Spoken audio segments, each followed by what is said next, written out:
విధానానికి ప్రపంచంలో ఉండే కంపెనీలు ఇక్కడ తీసుకొస్తా.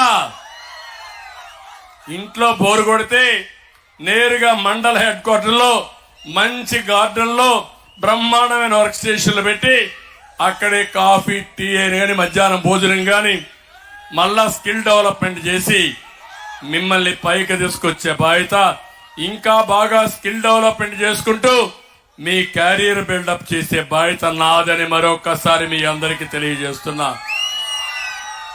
వీళ్ళు కాకుండా రైతు చాలా నష్టపోయాడు. రైతు అవునా కాదా? ఏం తమ్ముళ్ళు మీరు పండించి ధాన్యం కొంటున్నారా?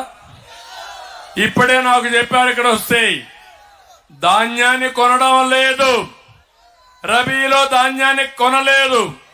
మొన్న వరదలు వస్తే నేనే ఇక్కడికి వచ్చాను. తుఫాన్ వచ్చినప్పుడు నేనే పాదయాత్ర కూడా చేశాను. మొద్దు ప్రభుత్వాన్ని మొద్దు నిద్రలేపాం కానీ పని మాత్రం జరగలేదు. దుర్మార్గులు గోనె సంచులు ఇచ్చారా మీకు సకాలంలో? కడాన మీరు డబ్బులిచ్చి ధాన్యాన్ని అమ్మాల్సి వచ్చింది. ఎదురిచ్చి అమ్మే పరిస్థితి గిట్టుబాటు ధర ఉందా మీకు?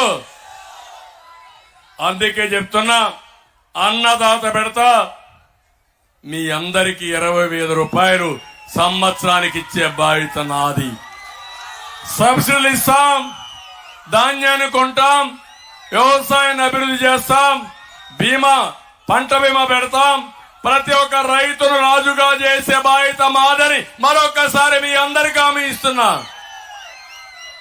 తమ్ముళ్ళు, ఈ రెండే కాకుండా రైతు కూలీలున్నారు, చాలా కౌలు రైతులున్నారు, రైతు కూలీలున్నారు. వీళ్ళని కూడా ఆదుకోవాలి. అవసరమైతే వీళ్ళ కోసం ఒక కార్పొరేషన్ పెట్టి నిధి ఇచ్చి పూర్తిగా వీళ్ళని ఆదుకునే బాధ్యత మాదని మరొకసారి మీ అందరికీ హామీ ఇస్తున్నా. ఇది కాకుండా ఈరోజు మీరు ఒక్కసారి చూస్తే ఇంటింటికి మంచినీళ్లు కూడా ఇవ్వలేకపోతున్నాం. ఇంటింటికి అనాగరిక ప్రపంచం ఇది. కేంద్రం డబ్బులు ఇస్తే తీసుకునే స్థాయిలో ఈ రాష్ట్ర ప్రభుత్వం లేదు. ప్రతి ఒక్క ఇంటికి మంచినీళ్లు తీసుకొస్తాను, పేదవాళ్ల పైన దృష్టి పెడతాను. నా జీవితాంతం పేదవాళ్లతో ఉంటా, మిమ్మల్ని ఆర్థికంగా పైకి తీసుకొస్తా. అతను 10 రూపాయలు ఇస్తే నేను సంపద సృష్టించి మీకు 15-20 రూపాయలు ఇస్తా. ఇచ్చిన డబ్బులతో మీకు ఏ విధంగా అధికంగా డబ్బులు సంపాదించే మార్గం ఉందో నేను నేర్పిస్తా. ఈ విధంగా మీరు చూస్తే 20 రూపాయలు 200 రూపాయలు చేపిస్తా. 20,000 సంవత్సరానికి మీకు దగ్గర మీరు ఆలోచిస్తే అనేక కార్యక్రమాల్లో ఒక్క ఆడబిడ్డ నిదే 18,000 వస్తుంది. 18,000 ఆధారంగా చేసుకుని పెట్టుబడి చేసి 18,000 నుంచి 1,80,000 చేస్తా. మీ ఆర్థిక విధానాన్ని మెరుగుపరిచే పరిస్థితి తీసుకొస్తాను.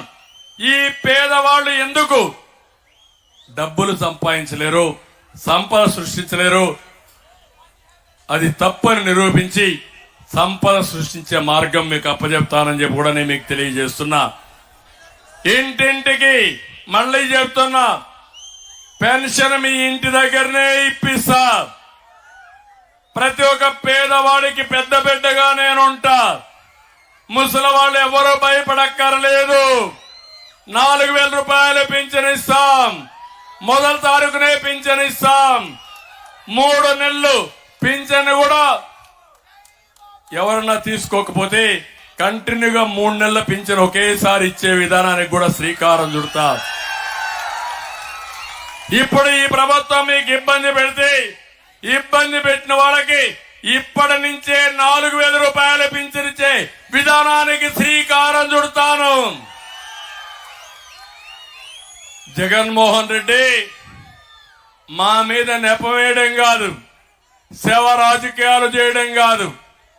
ఈ వృద్ధుల్ని వితంతుల్ని చాలా మంది ఉన్నారు, వాళ్ళని ఆదుకోవడంలో ముందుకు పోమని కోరుతున్నా.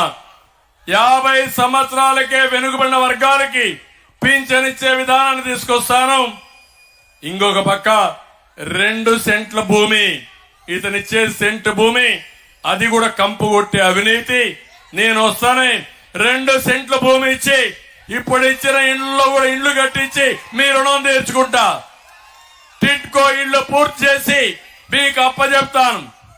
దుర్మార్గుడు నేను టిట్కో ఇళ్లు ఇస్తే మిమ్మల్ని అప్పుల పాలు చేసే పరిస్థితికి వచ్చాడు. ఇదే మాదిరిగా బీసీలకి, ఎస్సీలకి, ఎస్టీలకి, మైనారిటీలకి, పేదవాళ్లుగా ఉన్న కాపులకి అందరికి కూడా ఏమేం చేస్తాం స్పష్టమైన డిక్లరేషన్ ఇస్తాం, మిమ్మల్ని ఆదుకుంటామని చెప్పి కూడా నేను మీకు తెలియజేస్తున్నా. ఇక్కడికి వస్తే కొవ్వూరు ఎమ్మెల్యే మొన్నటి వరకు డిప్యూటీ సీఎం, అవునా కాదా? ఏం తమ్ముళ్ళు, ఆమెను చూస్తే ఇసుక మాఫియా దెబ్బతో హోమ్ మినిస్టర్, ఇసుక మాఫియా దెబ్బ క్వారీల్లో పడి జనాలు చనిపోయారా లేదా? తాళ్లపూడ నుండి విజయేశ్వరం డ్రెడ్జింగ్ తో ఇసుకను తోడేశారా లేదా? గ్యామన్ బ్రిడ్జ్ కుంగిపోయిందా లేదా? కుంగిపోయిందా లేదా? గోదావరిలో కూడా నీళ్లు ఇంకే పరిస్థితి లేదా? ఆ పరిస్థితి తీసుకొచ్చారు, అవునా కాదా? హోంమంత్రిగా ఆవిడకి అధికారాలు లేవు కానీ దోపిడీకి మాత్రం ఫుల్ అధికారాలు ఉన్నాయి. అంటే అత్యాచారాలు ప్రశ్నిస్తే సాధారణంగా జరుగుతుంటాయని గొప్పగా చెప్పిన మంత్రి హోంమంత్రి. హోంమంత్రి నువ్వు ఆ మాట మాట్లాడితే మీకు హోంమంత్రిగా ఉండడానికి అర్హత ఉందా అని నేను మిమ్మల్ని కోరుతున్నా. ఏం తమ్ముళ్ళు, మట్టి ఎర్రమట్టి నక్కరంగా తరలించారా లేదా?